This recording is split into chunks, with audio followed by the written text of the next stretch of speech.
Keni parasysh ato njerëzit që thonë që unë ha që të lloj ëmbëlsire të dua dhe lëkurën e kam shumë të pastër. E disa zili ju kam, ndërkohë unë vetëm duke parë ëmbëlsiren ndërkohë.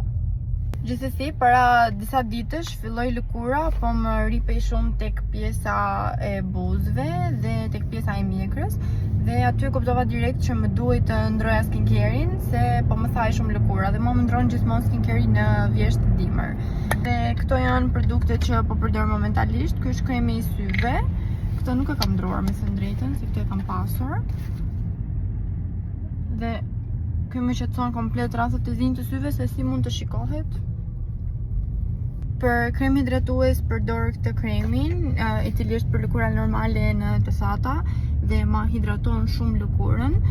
Me këtë fillova në fillim që e ndryshova, se aty e kuptova që po më thaj shumë lëkurën nga hidratuesi mat që kisha. Dhe kam marrë këtë dhe ma hidraton shumë fytyrën. Ndërsa për lares, po përdor të njëjtin lares, thjesht është për lëkurën e thatë dhe ka acid salicylik që më ndihmon me akne dhe shenjat e akneve. Dhe patjetër kremin e diellit nuk e la asnjëherë pa përdorur, edhe pse sot është koha e vrentur. Kremi i diellit që përdor është ky, Nucleo Fare White Cast, edhe është edhe i përshtatshëm për fëmijë, ka SPF 50 dhe e lë lëkurën shumë të hidratuar. Nuk lë shumë shkëlqim, po e lë shumë të hidratuar. Kjo është edhe rutina ime e skincare-it, përdor shumë pak produkte, 4 produkte, dhe lëkura po më rregullohet shumë.